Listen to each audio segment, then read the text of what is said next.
Alrighty, g'day everyone, Rob Blurt here, Outback-Vaping, and today got another review for you. Going to do the HDNE Titan. So, yeah, she's a series mod. Flip it in a sec, take it down. I did buy this second hand, so it's not brand spanking new. I brought it second hand off of somebody, but they'd only had it a couple of weeks when they first got it, so was supposed to be near new condition when I got it. Excuse me. And yeah, go over the pros, cons, everything else. I haven't actually used it yet, but I have given it a good clean. Put it back in the box, ready for the review. So, quick hit.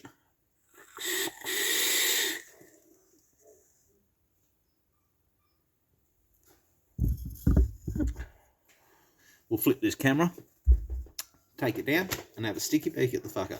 Alright, let's get going. Don't worry about all that stuff. That's just the build crap. Alright, move the beer over, out the way. Here's the box. As you can see, barely fits on the fucking screen. Only barely. It's a big ass fucking box, this. I open her up. We'll go for the lid first, and then I'll flip it around. Inside you get your box. Rephrase that. The box itself is your QC card, basically. So let's give this a quick read. Welcome to HDNE. We want to take the opportunity to thank you for your support and hope you thoroughly enjoy your new kit. Please follow the following steps to ensure a fully functional and safe kit. Before using the kit, carefully take your kit apart. Take a mild wet cloth and wipe your kit down. Make sure it is completely dry before reassemble. Once this step has been completed, apply 3-in-1 oil to your threaded components and wipe down once applied. Once this has been completed, you are now ready to assemble and complete your kit. Please be aware that your bottom consists of magnets. Your button, sorry, not your bottom, consists of magnets that will be forceful when opening. A preferred choice of battery would be Samsung 30T, which is what I'm using. Please do some research before using different brand battery. For cleaning and polishing maintenance, we recommend our own HDNE wipeout cloth. Do not misplace this box. This box and information stamp below verify the authenticity of your kit. So this is your authenticity card, is the whole fucking box. Alright, so now we'll flip it around so we can get it on there. Got a nice little bit of padding on top. And voila. Now, I'm not sure if this is exactly how it looks when it comes in the kit, because this is how it looked when I got it. So I'll take everything out, a bit at a time. There's your button. You see I said I gave it a bit of a clean. Now, there are magnets in here. I'm going to take everything apart as we go as well, sort of thing. So, button first, just quickly.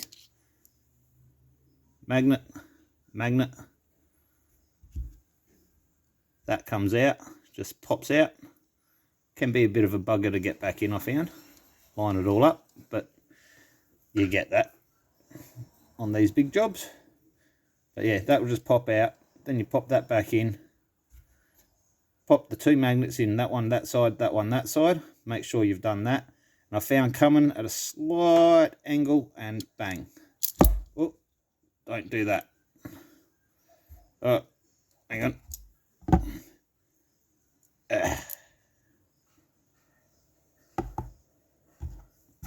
So if that happens, put your magnet back in. Want to hold that pin in place, slight angle, and bang. Alright, there we go. Nearly lost it all. And there we go, back together. That is also your safety locking mechanism. You screw that down, can't fire it, won't make contact. Unscrew it, you can fire it and make contact. So, nice, plain and simple. As you can see, holes on either side. That would allow for a bit of battery venting. Tells you negative up. So it'll be negative up, positive down. negative down, positive up. So I'll stick that off to the side for a second. Your 510 plate, bit of a different shape to it.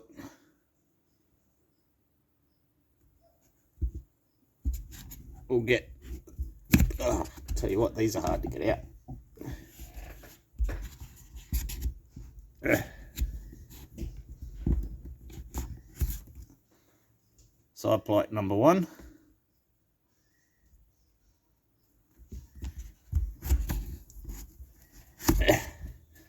And side plate number 2. Now see the little nicks and that on it? That is one of my downfalls that I found with this device is, as I said, I haven't used it yet.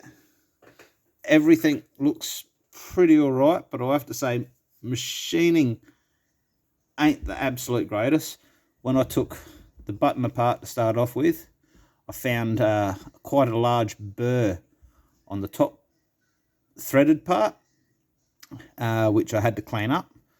It was actually a piece of metal that I had to flex it a few times and snap it off. There was quite a large burr on there, to be honest. And I haven't even put this completely together yet, so I won't be able to tell you what it's like to put together. And paint. I'm going to go straight into the downfalls that I've noticed on this straight off the bat. Look at this paint job. Even on the inside. On the inside, it's paper thin. They've painted over some of the thread points as well, which I never like when there's paint on the thread points. But the paint itself's really thin. And honestly, paint quality on the whole device is rather subpar for what you're paying. I know what these are worth new, and if I had to buy one new, I wouldn't be, basically just because of the paint job. I will be getting this resprayed and recoated though. So that's your bottom, and then your 2 tubes.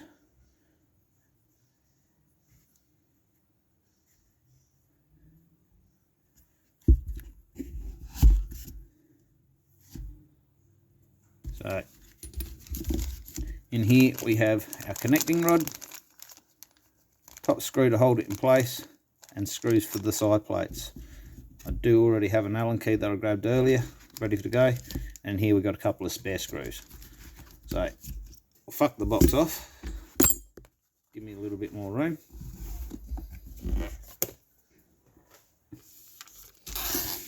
These are all our bits and bobs. Get these all so you can see everything. Tubes, button, top plate. Right, everything else is pretty basic except for this bit. So your contacts, nice solid copper contacts. These just slide straight out like so. One, get your fingernail under there. Oh, she's a bit. There we go. 2, straight out. Flip her over. Undo these 4 screws.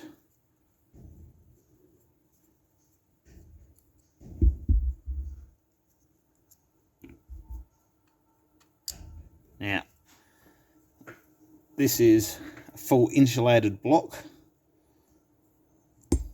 in the bottom here, and they even use insulated screws on the side to help hold in your contact rod. This has actually got like a contact rod, not wiring or anything else, so very thick I do like all the contacts on this, all the contact points. As I said, so far the only problem I found is a little bit rough with the machining in a couple of spots, which if you have a close look here, you can sort of see on the end of the thread how it's got that bit of a gnarly bit.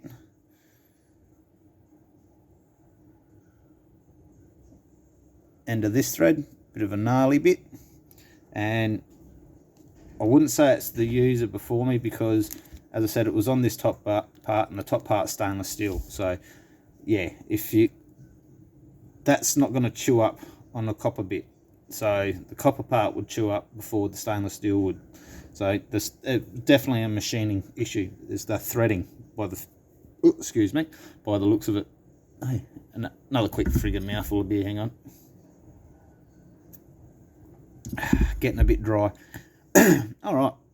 So once you've got those 4 screws out, getting this part out, bit of a shake, out she comes. The reason why it's nice and shiny on the edges is, as you can see, already lubed up where I need to lube up.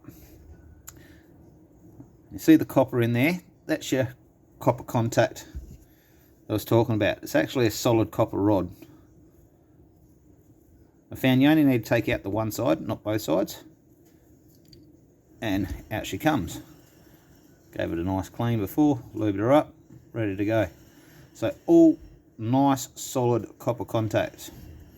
Now to get it back in and line it all back up nicely, other way around, I found slide it in with the 2 divots up, which I do like that. It gives a larger contact space, so they sit in like that, which gives you, hang on, just like so, which gives you a larger contact space and should help with arcing. So slide them in and keep them upright as best as possible.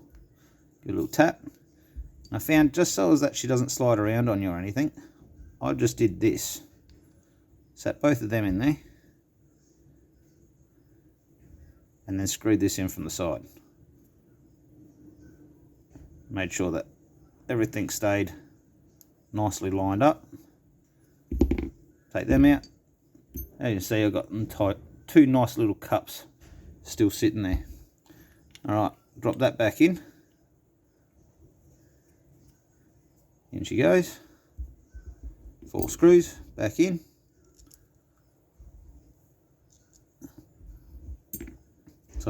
So far so good. Nearly lost the magnet, but we saved that. Screw it back together. And I recommend doing this the same way you do tyres or anything else. Do the cross pattern. Anything where you've got to screw down multiple corners, always best if you can do the cross pattern. Keeps things tightened down nice and evenly. So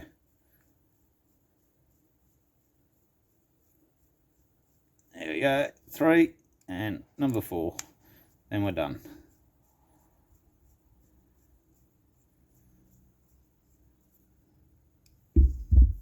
Slot these back in.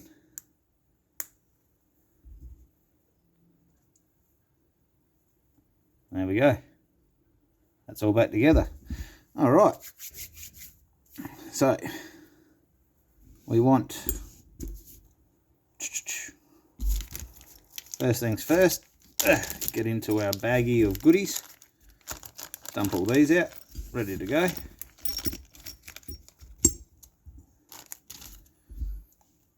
This is your central connecting rod. And I'll put that in like so. Then we're going to want to get these bits up the way. See, the threading on that is not the greatest, but not the worst either. Once again, working with aluminium, kind of got to expect that.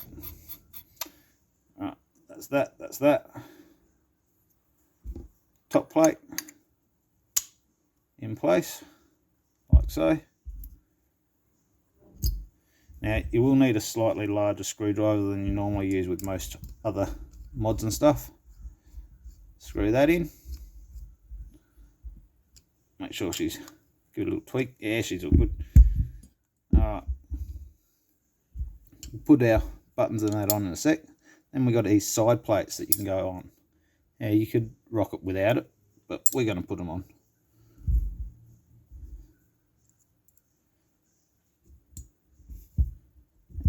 Now, I don't have the height, so we'll go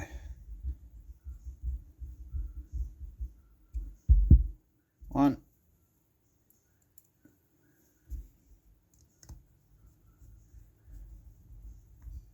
2, flip her over, Crank this side on.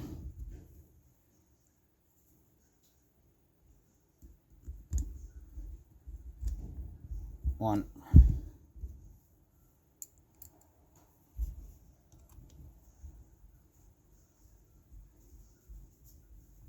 Two. And you can see the recess, so you know which way the plate goes. See what I mean about this paint job? How it's bubbling and lifting and just chipping and falling away.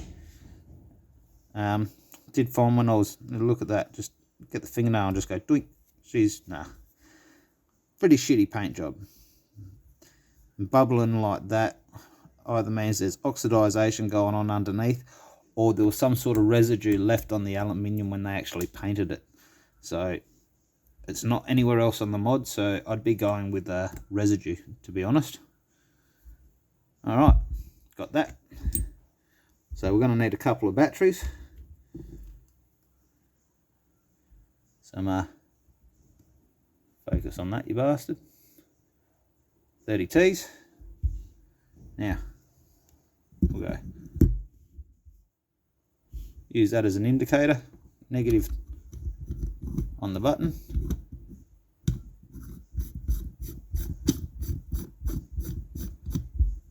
Screw that down nice and tight. Positive up. Now the RDA I'm going to be using, I'll bang the Sherman on her.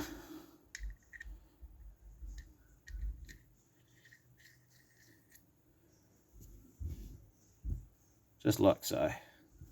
That's my recommendation.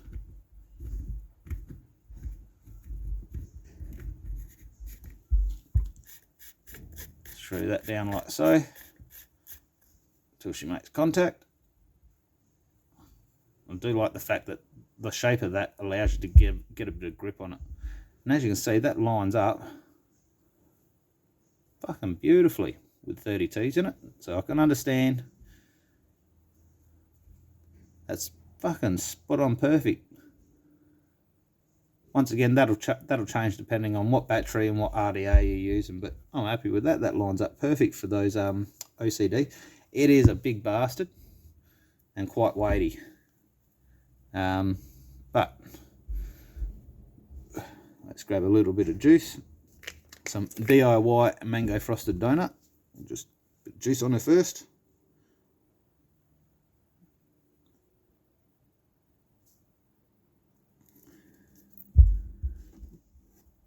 Back our button off a bit. Yep, we're ready to go. So, if you have a look just down there, you can see a slight gap. Just ever so slight recessed gap around there where you can actually see the two battery venting holes on the switch itself. So, that's handy to know. Alright, let's flip it up and see how hard this fucker hits. Alright, back again. Now I was running the exact same RDA, same build on my purge stack. So that's what I'll be comparing it to.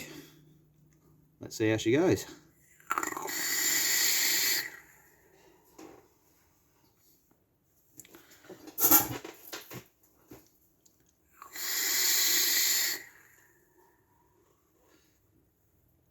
Definitely not for those with little hands.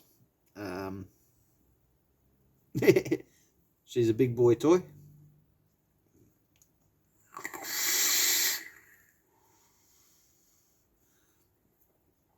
Bit different for me having a fire button on the top like that.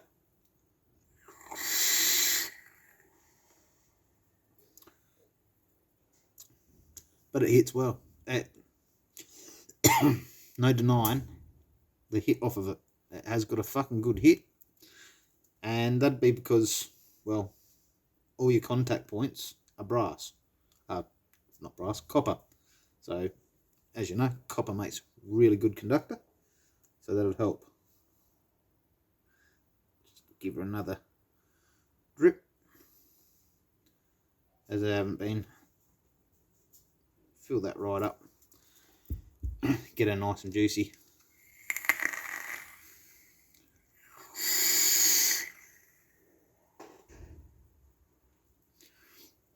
These are some 0.3 twisted core fuse Claptons that are knocked up.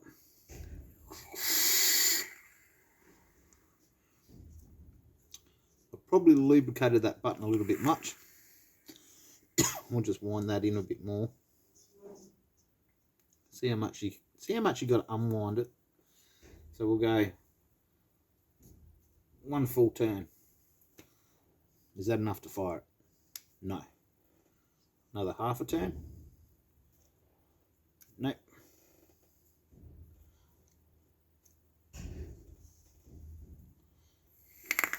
So it takes about 3 full turns. 2.5 to 3 full turns to unlock it. Sorry, bumped the table.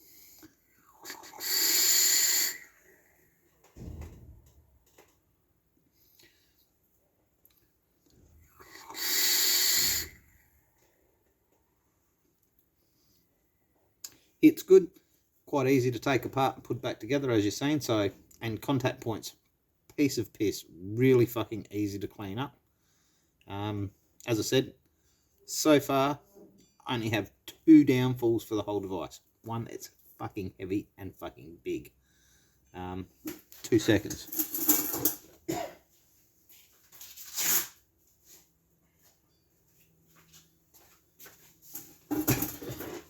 My 4S LiPo from Unit Mods.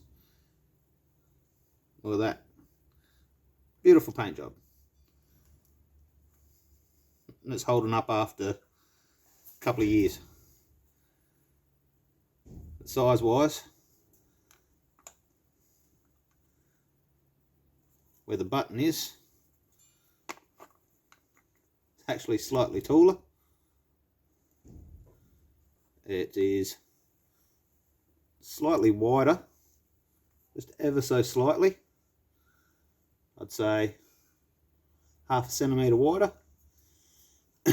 And definitely heavier. Definitely heavier. So this is heavier than a 4S LiPo.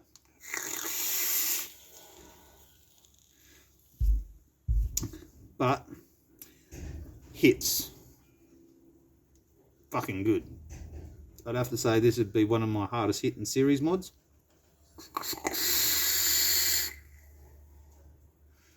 I'd have to say it hits as hard, if not maybe a little bit harder than the Purge.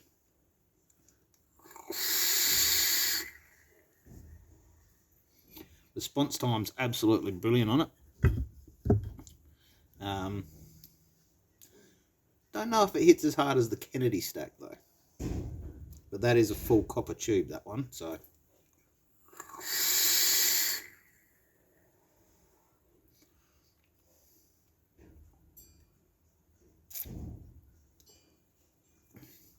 Another thing I'm not overly keen on is mixed metals. Copper, stainless steel, aluminium. That will increase the oxidization rate where the metals meet. Crossing metals always has that tendency to do that. But other than that, big thumbs down on the paint job.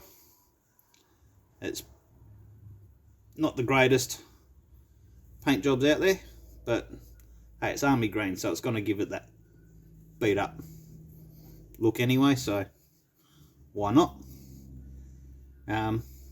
Hits fucking like a truck.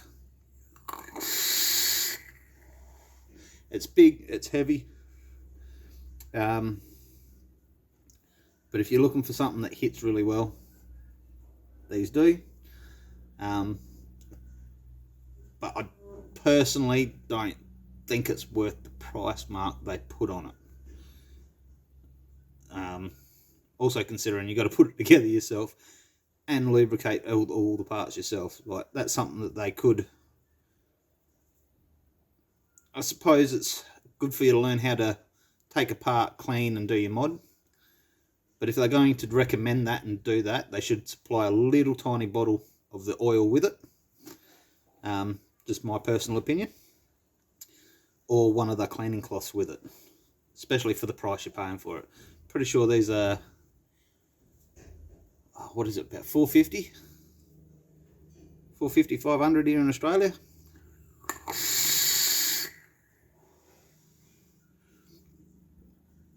they're going for. So yeah.